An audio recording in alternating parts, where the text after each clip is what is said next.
Senator, nice to speak to you again, sir. Good to be with you, Greta.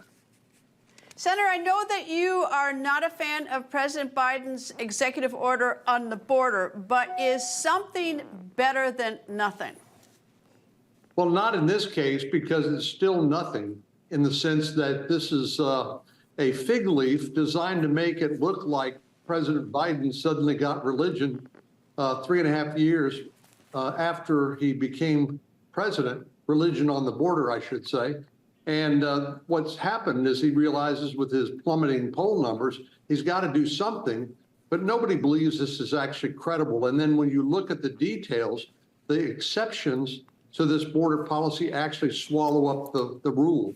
So I think this is an election year ploy. Everybody gets it. Joe Biden is not going to fool anybody. You know, I don't get this either. I mean, look, let's face it. He took many actions, executive orders about the border on the opposite way, you know, opening things up, reversing Trump. I mean, so he knew he had the authority. And yet he said that, you know, he's been investigating with the authorities, got 40-some lawyers, probably White House counsel's office, got a whole Department of Justice. So if he wanted to, he should have been at least bolder and say, this is why I'm doing this, and not, at least in my view, suggesting that this was some authority that he suddenly discovered that he has. Yeah, he's issued, by my count, more than 100 executive orders on the border. You're right. Most of them have dismantled the provisions that President Trump put in place, which produced a far more secure border. You know, now he's saying, well, Congress really needed to pass a law.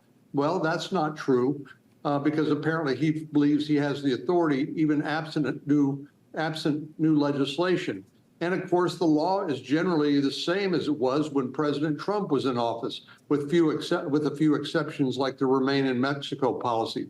So this is politics through and through, but I don't think anybody's really surprised. I certainly am not. Well, you're part of a bipartisan bill to increase fentanyl detection at the border. The good news, it's bipartisan. I mean, how fast do you think this will move through? Yeah, well, fentanyl is a huge problem, but as you know, part of the game plan or business model of the cartels is move as many people through, flood the zone, preoccupy or divert the Border Patrol from standing on the border and actually protecting to interdict these drugs. And then they come through, and so it's a win-win for the cartels. They make money on the smuggling of people, and they make money smuggling the drugs.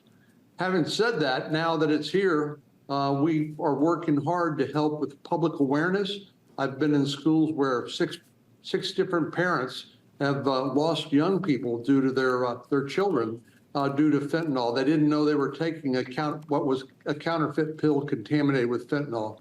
So I'm for doing whatever we can now that the fentanyl is here, but I think we'd be much more effective if we interdicted and stopped the fentanyl, or as much as we could, at the border. And that's a consequence of President Biden's open border policy. Is the president-elect, as of Sunday night, Mexico got a president-elect, Claudia Sheinbaum, is that going to make any difference, do you think, in this battle over the border and fentanyl and everything else?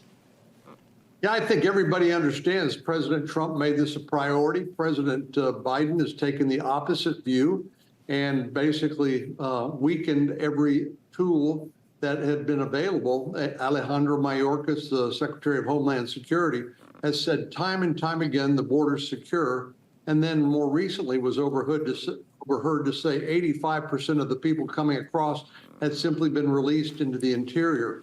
But we're not just talking about the 9 million migrants that came across the border. We're talking about the drugs, which we talked about, 108,000 Americans dead last year alone due to the drugs. And then there are the 500,000 unaccompanied children that the Biden administration has simply lost track of. They don't think it's their responsibility to follow up and make sure they're getting the health care they need, and they can't tell you whether they're being trafficked for sex or put in forced labor.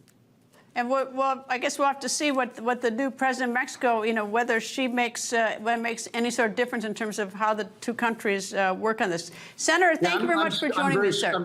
I'm very skeptical the new president will have any change in the policies of President Lopez Obrador. Thank you very much for joining me, sir. Thanks, Greta.